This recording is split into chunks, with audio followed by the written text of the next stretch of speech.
Assalamualaikum warahmatullahi wabarakatuh. Selamat datang kembali di Zona Film Series.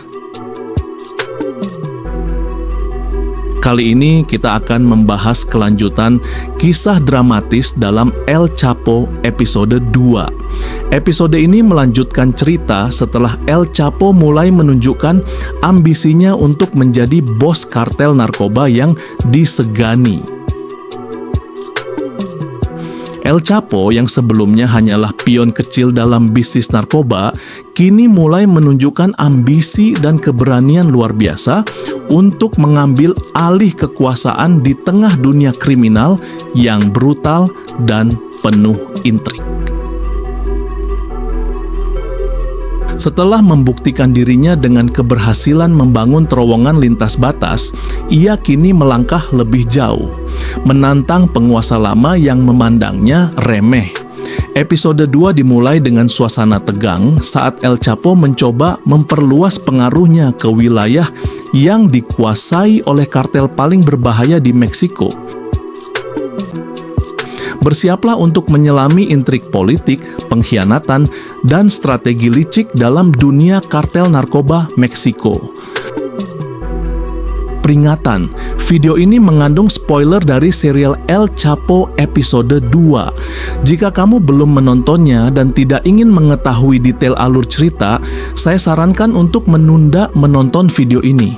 Namun jika kamu siap menyelami intrik politik, kekuasaan, dan pengkhianatan di dunia kartel, mari kita mulai pembahasannya.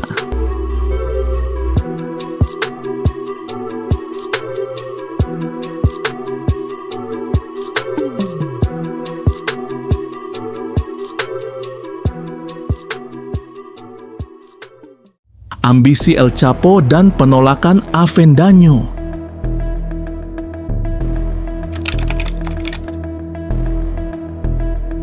Setelah berhasil membuktikan kemampuannya dalam mengirimkan narkoba melalui terowongan, El Chapo merasa lebih kuat. Namun ambisinya belum terpenuhi. Ia ingin lebih. Untuk memperluas bisnisnya, El Chapo mendekati keluarga Avendaño, pemimpin kartel Tijuana. Dengan tujuan menawarkan aliansi, El Chapo dapat melewati wilayah mereka untuk mengirimkan kokain dengan imbalan persentase keuntungan. Namun, Benjamin Avendaño memberikan jawaban yang sangat menyakitkan. Bagi harga diri Joaquin, bos hanya berbisnis dengan bos.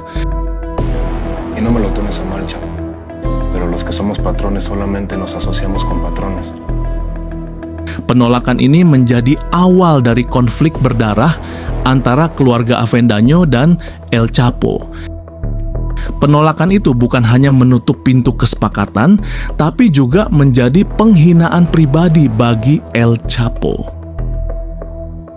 Sebuah pelecehan yang kelak akan dibayar mahal.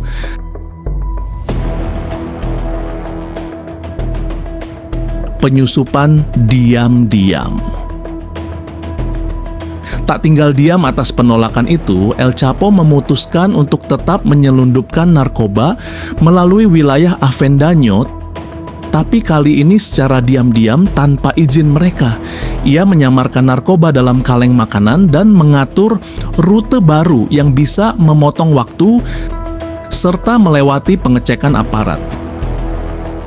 Rencana ini bukan hanya cerdas dan efektif, tapi juga menunjukkan bahwa El Chapo tak takut mengambil risiko besar demi kekuasaan dan keuntungan. Dalam rencana ini, El Chapo berhasil sukses melakukannya.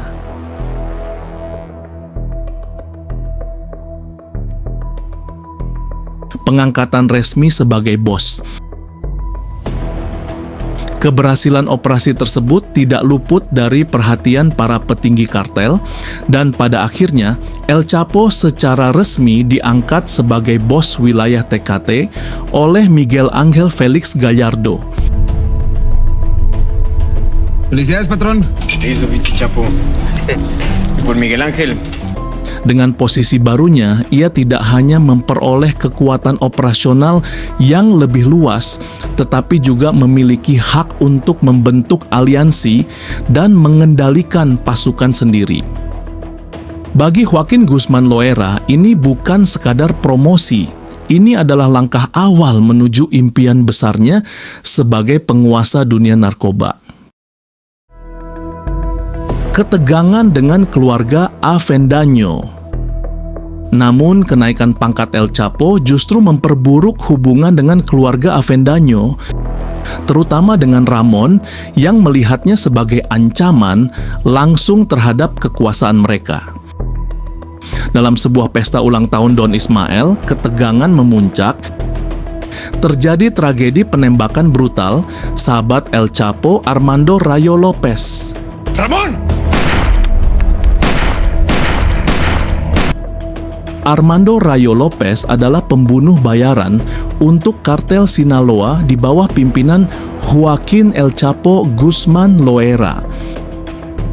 Ia dibunuh oleh pemimpin kartel Tijuana Ramon Arellano Felix pada tahun 1989 setelah muncul dalam keadaan mabuk di pesta ulang tahun Don Ismael sebagai perwakilan Guzman. Aksi kejam ini bukan hanya serangan fisik, tapi juga pesan politik bahwa keluarga Avendaño tak segan membungkam siapapun yang mencoba naik ke atas mereka. Luka, kemarahan, dan dendam.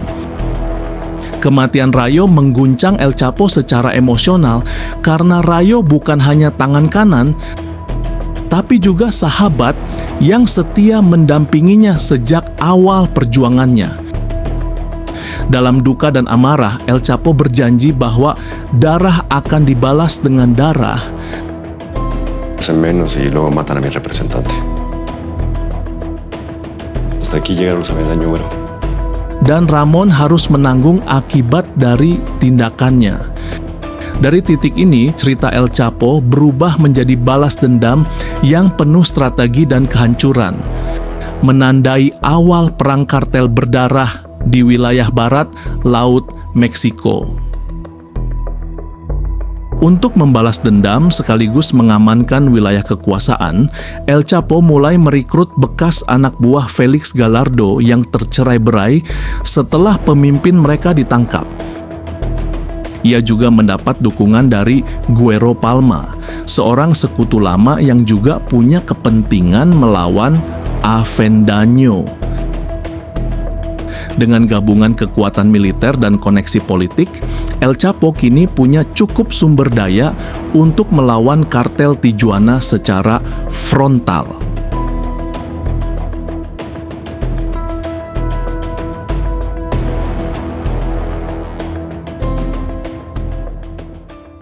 Don Sol dan bayangan politik.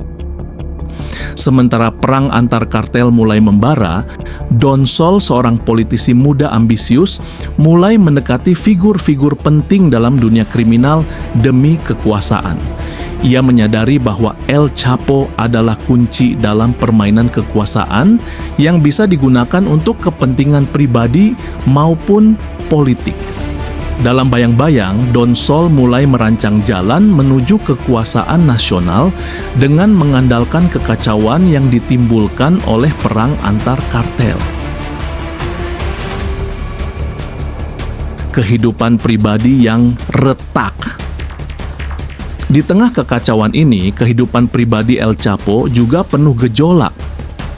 Ia meninggalkan istri pertamanya Alejandra demi menikahi Graciela, wanita muda yang ambisius dan memikat.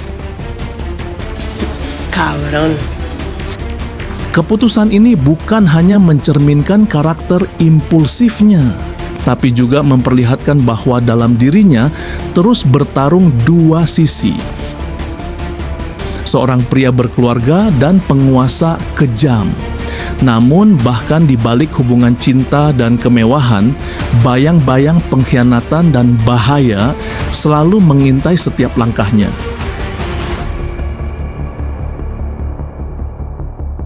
Persiapan perang antar kartel.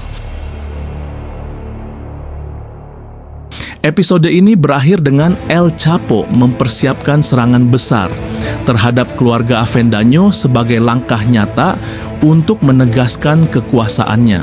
Konflik semakin dalam, aliansi politik mulai terbentuk di balik layar, dan jalur kekuasaan El Chapo perlahan namun pasti semakin jelas arahnya.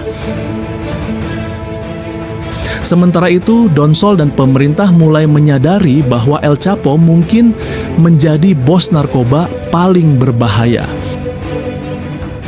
Pertarungan belum dimulai, tapi bahan bakar sudah dikumpulkan, dan ketika meledak, Meksiko tak akan pernah sama lagi. Terima kasih telah menonton. Jangan lewatkan kelanjutan kisah epik ini. Segera tekan tombol subscribe dan aktifkan lonceng notifikasinya agar kamu tidak tertinggal saat part 3 dirilis, di mana ambisi El Chapo akan menabrak batas kekuasaannya dan konflik mulai menyeret pejabat tinggi dalam pusaran kegelapan. Bagikan juga video ini kepada rekanmu yang menyukai drama kriminal berkualitas tinggi, dan mari kita lanjutkan menyusuri jalan gelap kekuasaan bersama Zona Film Series. Saya akhiri, wassalamualaikum warahmatullahi wabarakatuh.